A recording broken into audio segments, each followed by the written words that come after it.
If you're someone who wants to find out just how good your career can get and how much of a difference you can make in the pharma biotech industry, you are in the right place. Welcome to Your Worthy Career, the podcast for women building meaningful, high-impact careers in pharma and biotech. I'm Melissa Lawrence, career and leadership coach, organizational psychology expert, and the founder and author of Your Worthy Career. I spent over 12 years inside this industry in talent development across biotech and large pharma, and I've been coaching women in this space exclusively ever since. I bring you research-backed strategies, an insider perspective on what's actually happening inside industry organizations, and the perspective shifts that get you real results. Here we build careers that are meaningful, aligned with who you actually are, and positioned for the impact you're capable of making. Let's get started. Welcome to the podcast. So today I have a very special guest. I have an inspiring executive that has worked across industry and healthcare, and we are going to be talking about her advice, her career journey, and her name is Christine Hummel. So welcome, Christine. Thank you so much, Melissa, for having me on your podcast, as I know you were on my podcast, Rich Rising, previously. So the favor is coming back. But I am Christine Hummel. I'm a healthcare executive. I've been in healthcare, corporate healthcare for over 25 years and all parts of the spectrum. I've been on the pharmacy benefit manager side. I've been on the retail specialty pharmacy and strategy side, also distribution, and also the pharma manufacturer side. So a holistic view of the healthcare system. And it's pretty much the same story. It's just a different perspective of how you look at that story. That's so interesting. So when I looked at your history and when we talked about it a little bit, also when we first got introduced to each other, I found it really interesting how you worked within industry and big pharma, and then you also worked within healthcare. And I'm curious, from your perspective, how do you see those as similar, or what went into your decision making that you're kind of going in between both? Yeah, great question. So I look at it as, first of all, when you're in healthcare, you're in it for the patient. In some way, shape, or form, we're touching the patient every day, no matter how removed you are. At the end of what I do, I feel like I'm providing some kind of greater patient access for that patient in need of that therapy. So if you look at the healthcare continuum, I always look at it in the view of the patient journey. And the patient has to have a diagnosis. They have to have the appropriate prescription all the way to, receiving the product and staying adherent. So all the different entities along the way that I worked for, in some way, shape, or form, impacts that patient journey. And then it's perspective of how they can contribute to patient access along that journey. So the different companies that I've been in, for me, it's been the same patient journey continuum, but I am motivated by innovation, transformation, being challenged, and I love to build things. So for me, the different transitions to the companies weren't so much about small, medium, or big company, or even what they were doing. For me, it was something different where I could innovate, I could learn. Every job I went into, I didn't necessarily know all the answers, but I felt like I had the right characteristics, the right skills that were transferable from the one job to the other to figure it out and build great teams. So for me, the company size is something I really didn't take into consideration. I know many do because of processes that are established, or they feel like they can move faster in one or the other. But my own individual goal is every meeting, every objective, everything you do should have a business impact, and you should always be wanting to move at that same pace. So for me, it was more about following my motivators that were innovation, transformation, and building great teams. That's great that your values are really guiding your decision making. And so to you, it's not so much the specific industry or company as much as that role and that company aligning with your values. That's right. So to give a little bit of context, can you describe what your role was in industry when you worked at Sanofi versus what your role is now? Sure, of course. So when I recently was at Sanofi, I was responsible for the U.S. trade and channel team. And what that means, if you think about a drug manufacturer, for any drug, for small molecule all the way to biologics, how anyone from the U.S. wants to purchase that product in order to get it to the patient. So if it could be a retail or specialty pharmacy, it could be a hospital, could be a GPO, could be a wholesaler, distributor, any entity today that is the mediary to get drug to the patient. Could be direct to provider even in some scenarios. So it was a responsibility for the team to lead those customers that were external facing, negotiate drug pricing contracts with them or fee contracts with them appropriate for the service across all of US Sanofi drug portfolio. And then making sure from a contractual perspective, we were pulling through those obligations and again, getting the drug to the patient. And our team's overall objective and mission was to provide the greatest patient access for minimizing the gross to net. So as many drug manufacturers today are aware, gross to net is how you measure profitability or impact to the cost of the product.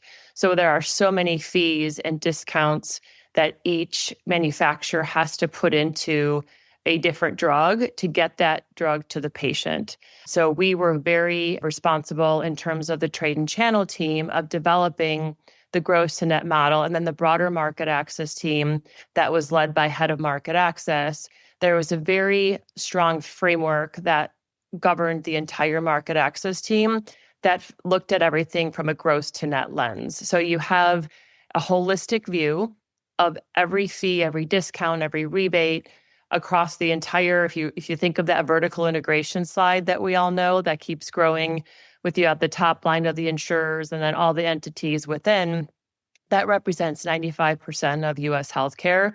So our response to the market access team was look at everything in response to that and look at it from a gross to net perspective. That also includes 340B impact, MFN impact, IRA impact, copay card impact, all the good things that the drug manufacturers need to include in that gross to net model. So it was a balance of working with our customers, our partners across all the different pharmacy wholesaler channels. It was negotiating fair pricing and contract rates, along with being responsible from a gross to net perspective and making sure we were doing the right thing to continue to invest dollars financially into innovation. We have to continue to grow the drug pipeline. It doesn't just happen. There's different therapies out there for a reason because drug manufacturers invest billions of dollars every year for drugs that sometimes make it to the market. I think the recent number, and Melissa, I don't know, quote me on this, but I want to say it's like 10 to 12% of drugs that actually go into research in phase 1 actually are approved and actually are FDA approved. So there's a lot of the 90% plus that are investments by drug manufacturers that we never see the value of that because, the drug didn't make it all the way through the different phases. So there's a holistic view and responsibility the trade and channel team had. And again, we were within the market access team, which allowed us to have a holistic view of the US healthcare market. So interesting. I mean, it's very evident that your experience really spans over a lot of different layers within the industry that I think even just the way you just described that is even going to be educational for some of the listeners of this podcast. So thank you for sharing that context. When I thought about the conversation to have with you and knowing just your deep expertise, being a woman executive within healthcare, within industry, I know a lot of the people that listen to this podcast are looking to grow personally and professionally. They're looking for leader recognition or new roles or to get promoted. And sometimes they feel stuck or overlooked or kind of lost in their career. And so I think between the both of us, we've worked with and been exposed to a lot of really technically excellent women that still feel kind of overlooked despite how credentialed and hardworking they are. And so I'm curious from your experience, what do you think is a reason that someone that you would describe like that would get passed over for that next opportunity? So I'm going to flip it a little bit and communicate how I look at things and then, go back to answer that question. So I do believe that a lot of women executives follow and have planned a linear upward ladder path for themselves. They create this journey of, okay, I'm a director, then I'm going to be senior director, vice president, and so on. If you don't look at it linearly and you try to expose yourself to more of learning diversity and roles and taking even a lateral role sometimes, but to learn something different, It allows you two things. One, to have exposure to different types of work, different skill sets, different people. And number two, it allows you to become more diversified in your resume and your experience is therefore more valuable. But I would say that women, in my opinion, should flip it a little bit and take a more individual look, that they're not defined by the letter. They shouldn't be defined by the title. And I do believe they're looking for the next, and the next is defined for them by the title. If you flip it and you have more of a mindset, and it takes time and patience and a lot of self-awareness to do that, but understand what motivates you, understand what challenges you, understand when you feel that you're at your best. Like there's moments that you're doing a project or you're having a negotiation and you feel it, like you're like, wow, I love this right now. Like I feel really good about myself. Remember that moment in time where you had that feeling and connect all the dots on the why you had that feeling. What in that moment did you enjoy?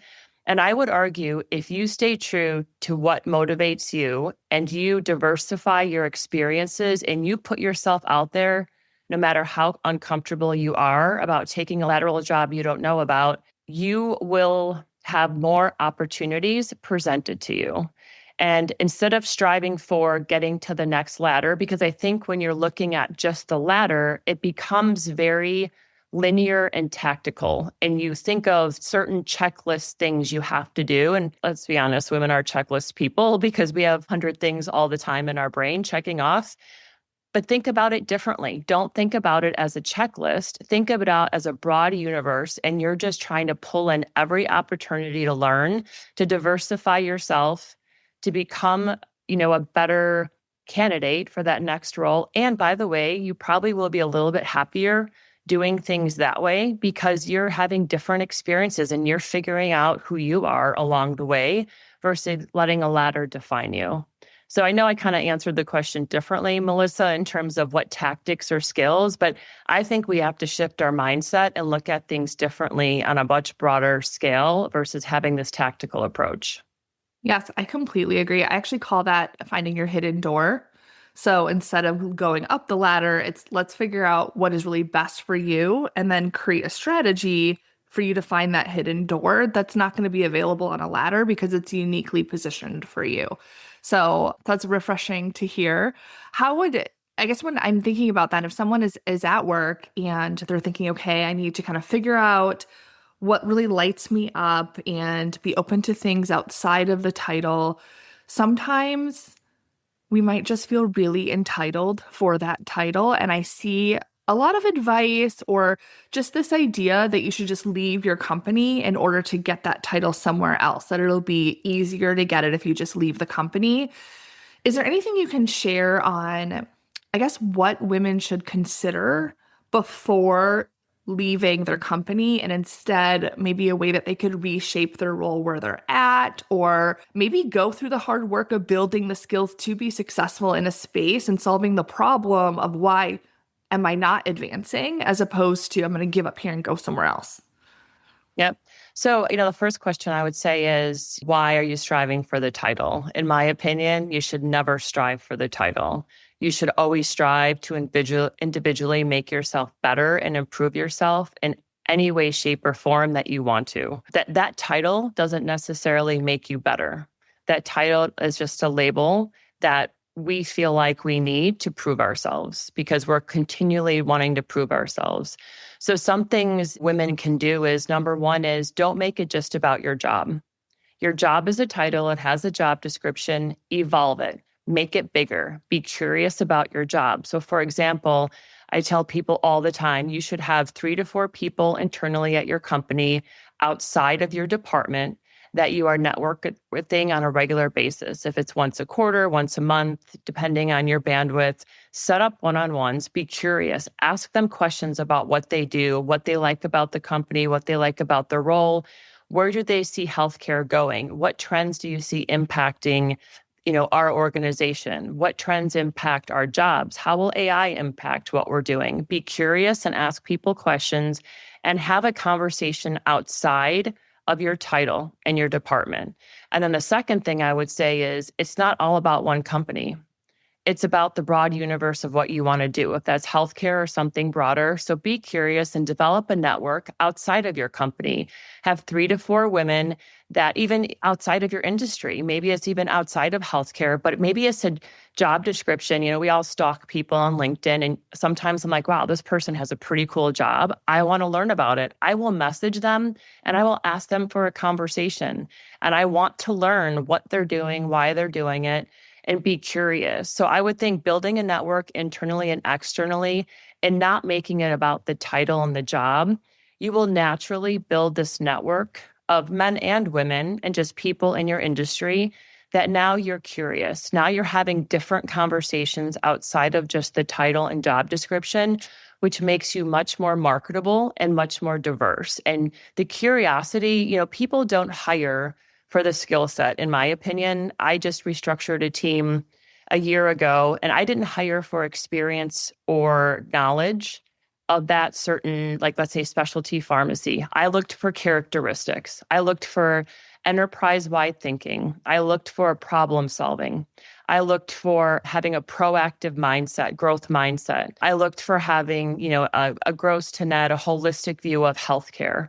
So if you look for the characteristics and you as an individual communicate those characteristics, you become curious about your own characteristics, that makes you very much marketable. That I hired people that didn't even have experience and skills in certain areas. I'm like, I can teach them specialty pharmacy, but they have great growth mindset. They have a great strategic account management mindset. I want that person. I can teach the rest. So I wouldn't make it more about the title. Again, I go back to what I said previously, go broader and diversify your skill set. And you're going to probably be more satisfied anyway, because it's not a linear next step approach. You're having your small wins by having small conversations with your network, and you're growing from that versus having the title giving you this faux fulfillment that you're looking for. That's great. I was going to ask you if there were things that you think that women don't know about advancing, and it sounds like it's really the relationship building and those characteristics, like those strategic skills that might be missing. And I think that's what I see a lot with my clients too, is there's a gap where they're focusing harder and harder on their technical skills and padding their resume and being the best expert in the room, as opposed to being the best leader of their domain, of the area that they work, and knowing they don't need to know everything. It's more the characteristics that are going to make them successful. Agree 100%. I mean, there's people that we can hire. There's a lot of competition just for the tactical and technical skills. Even the kids that are graduating college right now, the ones I mentor, everyone's going to have a degree in the same category within your school of business or school of communication. How are you going to differentiate yourself? It's that same mindset that I would say to women here. It's not about the technical skills. Pull it back. Anyone can do, I don't say anyone, but at this point of our professional careers, anyone can have that experience. So I would say, how do you diversify and differentiate and broaden yourselves at this point? And that's through those different conversations, and pull it back, pull it back up, and don't make it about your job. Make it about healthcare industry trends. Have some forethought to say what's coming in the next 3 years. When you go to that interview, talk about how healthcare is going to evolve, how it's going to change, what's going to change, because a leader doesn't hire just for those tactical skill sets. When I hire someone, I hire for them for the next 4 jobs. I already know that they can be put in 4 different roles, either within my team or within the company, and they're going to be growing. And so when I hire, I'm not looking for just the technical. I'm not looking for just the experience. I'm looking for the characteristics. Yeah, it makes me think of the conversation we had on your podcast about AI, because I think this is also how you can kind of protect your career when you have so many people with the same resume, is through these skills that you're discussing. So I'll link to your podcast and that episode specifically too, so people can check that out, because I know that that's also a fear that women have, is that they're going to be kind of pushed out of something they've worked so hard for because of AI. And I think they're really not putting enough weight into how these skills can really change the trajectory of their future. Yeah, I'll give a quick snippet on that is, don't be afraid of it. It's here to stay. Figure out how to embrace it and think of it as it will enhance you. And one thing women executives can do to differentiate yourself, teach yourself or take a class on AI. As painful as it is, do it. Because in the next 1 to 2 years, it's going to be here and you're going to already be behind. So I would say that's one thing right now. And I did it. It's not easy, but I am now fascinated by it and it makes me more efficient in my day. So embrace it because it's here to stay. Yeah, another great idea I just thought of as you said that is I have a client who is an executive director, and she said that she integrated the AI conversation into her team meeting. She just scheduled a 30-minute conversation just to say, what are you learning in AI? And just kind of knowledge sharing around Yep. what are you learning? What do you think is cool? What do you think isn't working? And Yep. a lot of excitement came from that just to see how approachable it could be, but also to see what your peers and your teammates might know and to see where it could be used and maybe where not to use it. But it's making it part of the conversation instead of being afraid to have the conversation. Great. And as a women executive, here's something you can do with your team. I create an AI work group. Pick 4 or 5 people and then have them figure out over the year how they're going to teach the rest of your team and have them lead it. Give responsibility, delegate to the people that have more abilities right now. And that's a way you can grow your team. Don't be afraid to use your team to help you get smarter too. Such a good point. So when you advocate for someone, if you imagine leadership meetings you've been in, or maybe succession planning meetings, talent reviews, when you're advocating for someone that you think should go into whether it's a 9-box grid or whatever for that future talent role, or you're talking about multiple roles in the future, or maybe you're putting their name up for promotion and they're not in that conversation, what are they doing to earn that advocacy from you? They are really following those characteristics that I talk about. I see them not just for the job they're currently doing. They've kind of outgrown the nest, right? They've expanded and exploded within the role. They are now ready for the next in terms of they have already taken on curiosity about, for example, if I have someone in specialty pharmacy, a senior director, she's curious in leading a GPO team. I'm ready to allow her to go to the GPO team, not because she knows about GPO, because she has the characteristics and the ability to make it successful, and she will learn the GPO, right? So she'll learn the tactics. So if I see those skill sets being exemplified, that growth mindset, curiosity, enterprise-wide thinking, and there's always results. They have to be successful in their current role. So they have to be driving ROI in whatever their KPIs are within their role. And for me, I'm a big financial and data person. So you better be, delivering gross to net impact for me to even, consider you for that next role. So it's a combination of being successful in their objective and their KPIs in their current role, but having that mindset. And also they have to be wanting to do something different. Not everyone wants to go on to the next role. People sometimes are very satisfied continuing to evolve in that role. So if I want to bring someone to a different team, I am having one-on-one conversations with all of my teams every quarter to understand where are they at with their professional development. If they're good this year and they don't want to move, then I won't suggest them for that. So it's a two-way conversation you have to have with each of the people on your team or your leader. And one advice I would give to women executives is don't assume everyone's going to advocate for you. Everyone is moving 100 miles a minute, male or female. Leaders are super busy. You have to advocate for yourself. So if you want something, write the job description. Tell them the why. Say to them, I've done X, Y, and Z in my role. I've delivered value. I have these characteristics. Here's the job I want. Or write it. Here's what my job is today. It's evolved. I really think I can do this type of job, and ask for it. And what's the worst thing that can happen? They can say no, or they can say maybe later. But if you don't ask, people aren't going to give it to you. People don't sit around thinking about each of us for 8 hours a day and what your professional development career is. They have 100 different people. They have 100 different initiatives. They're getting pressured by, their leadership. So make it easy for them. Have the conversation and don't sit there and say, what should I do next? Come to them with a plan. Come to them with a job description. Tell them what you want. You're absolutely right. So other than maybe not developing those strategic skills, not advocating for themselves.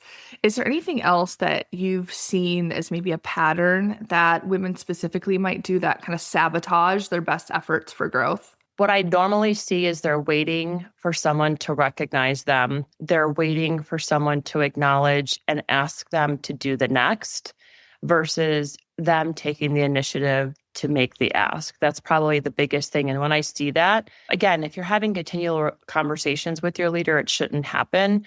But if you're sitting around waiting for someone to come tap you on the shoulder, you're going to be sitting there for a long time. You have to be the one to initiate the conversation.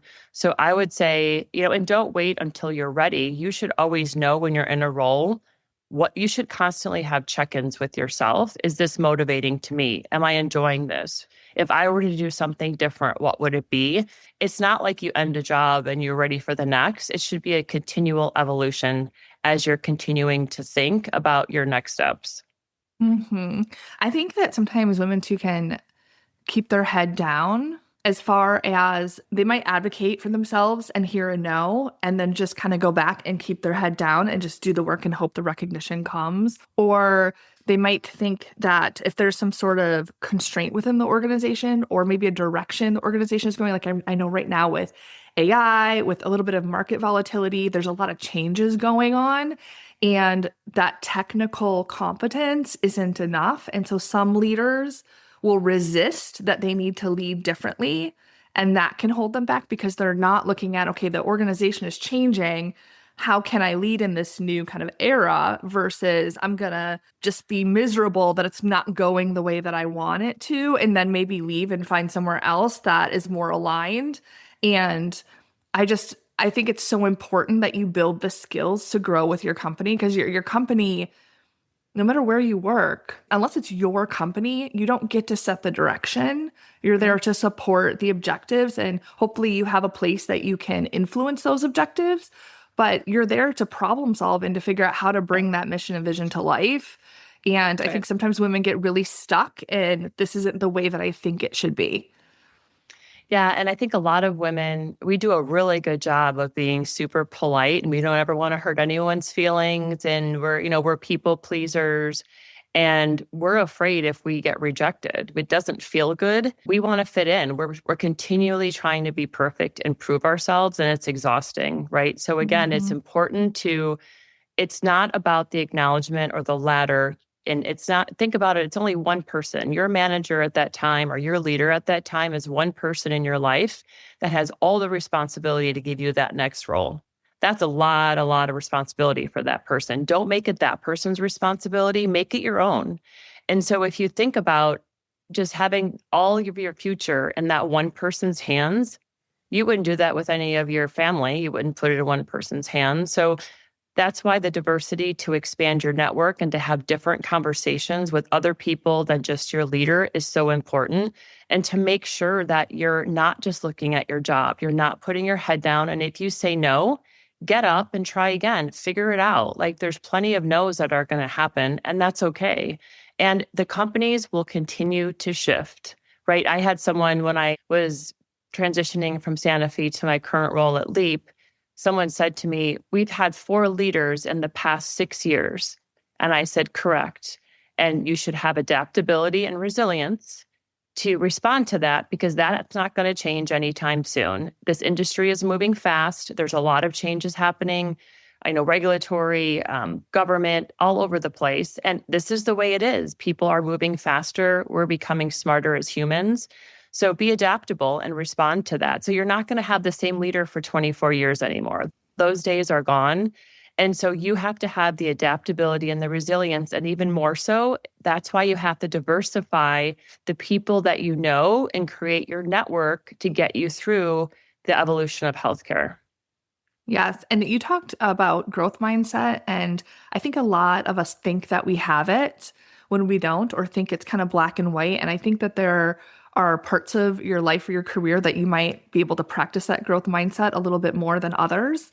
And so there's an opportunity to look at where you may be being too protective of your reputation. A lot of the women that I talk to, like, deep down, they worry, for example, if they're working on something and they're given the task to create a strategy that they don't want to ask questions because they don't want to seem like they don't know the answer, when really that's then creating them looking like less of an expert because they're not bringing in the experts that could contribute, or they're not getting the right information, so that then when they go and present that strategy, it doesn't have all of the right information that it should because they didn't want to ask questions, or just being worried that if they fail or if they go after something and don't get it, that it's just going to somehow be this like career ending reputation failure. Yeah. Right. And it's like the more that you go after those things, the more you build that resilience, like you're saying. Yeah. Yeah. And when your leader says to you, build a strategy on X, Y, and Z, they don't expect you to have that answer in your brain. That's not the ask. The ask is figure it out. It's utilize the people on your team or externally or AI or however you want to get your 5,000 pieces of information. They give you that responsibility because you can figure that out. If they expected you to have that answer, no one has that kind of answer. Else there would be no job for it. So it's not about delivering so much on the question they've asked. It's about how you build it and how you get the strategy using the different people or assets around you. And again, it goes back to what we talked about. Women, I think, do have a better job as leaders to delegate and trust their teams and build their teams and invest with them, because it will make you a better leader in return. It'll allow you more time and allow you to grow if you utilize your teams, and you have to trust them to do that. Mm-hmm. Is there anything, if someone were to say, okay, this is really useful information, I want to take 2 or 3 things and implement right away from this conversation, what would you suggest? If they were looking for their next job opportunity, or just to become more strategic versus tactical?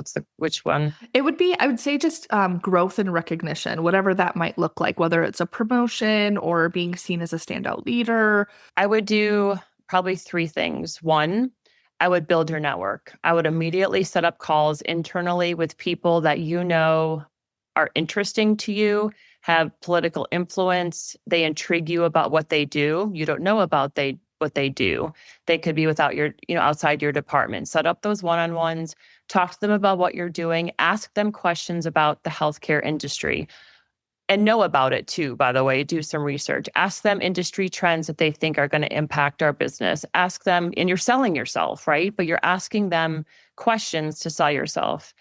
So build your network internally and then externally, as we talked about, because there's a lot of pretty cool companies out there, and your company may not be the end all be all. Diversify and see what else is out there, and give yourself a market check and continually see and pressure test what else is out there. The second thing I would do is don't treat every accomplishment as a title. Think about it as when you learn something new, or your wins are when you feel motivated. So my win is when my team was built and they were all in place and I saw that synergistic effect of them coming together. I took that as a win. I didn't need the title. I needed that sense of accomplishment from building a team. So find your motivators and just celebrate the small wins, and don't make it about that linear approach to the title. And then the third is be curious and do not be fearful. Ask the questions, what do you have to lose? The only person that controls your confidence is yourself. So give yourself the confidence. You've earned it. Ask the question. If they say no, continue your journey. It's an evolution. It's not a dead end. So don't look at that person, your leader, as the end all be all. It's one person out of many different people throughout your life journey. So that would be the 3 pieces of advice. That's so helpful. And that piece you said around the only person that controls your confidence is yourself, it like gave me chills when you said it. Like, I think that's something that people need a lot of, they need to be reminded of, because they think that whether or not they have it, it's just happening to them and it's not in their control. And I think that really helps show how much it is in their control. So that's awesome. So I want to talk about your podcasts for a minute. Yeah. So you launched a podcast, Route to Rising, as a sitting executive.